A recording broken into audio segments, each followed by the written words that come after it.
They barricaded the single access road to my property with a gaudy steel gate. I did the one thing they never expected. I took control of the road, or at least the part I wanted. Hang around, because this becomes a very costly lesson for an HOA. I came into my uncle's property in 2028. Wooded acres, a little cabin, a creek, and a long gravel driveway that leads onto Old Mill Road. That's the sole means of entry and exit. It is narrow, unimproved, and now it carries straight through the Crestview Hills HOA.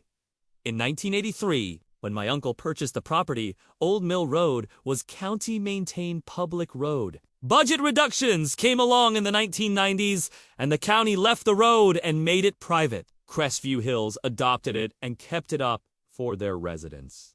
4 years, my uncle had a mutual understanding. He could access the road, they maintained it, and everyone was content. When I inherited, I maintained the same arrangement. For 2 years, there was not a single problem. I came by twice a month, paid taxes, and never created any issues. Then the board shifted, and all of that shifted with it. A guy named Craig took over as HOA president. Ex-military, ruler-obsessed. In 3 months, he put in speed bumps, resurfaced the street, and added a huge steel gate complete with card reader and camera.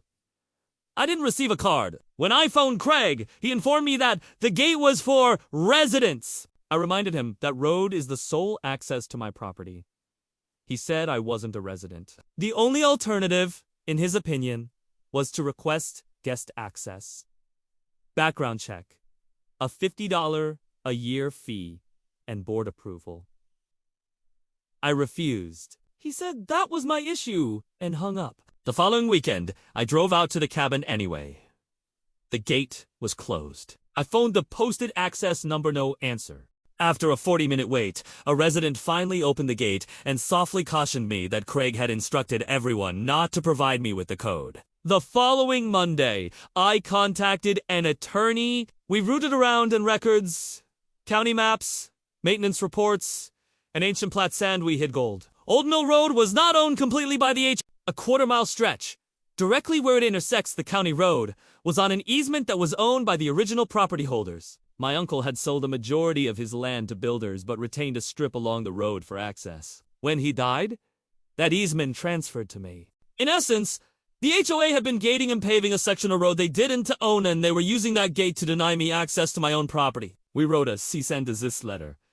Take the gate out of my section, or we'll sue. Craig shot back with a claim of adverse possession. You can't claim adverse possession to an easement when the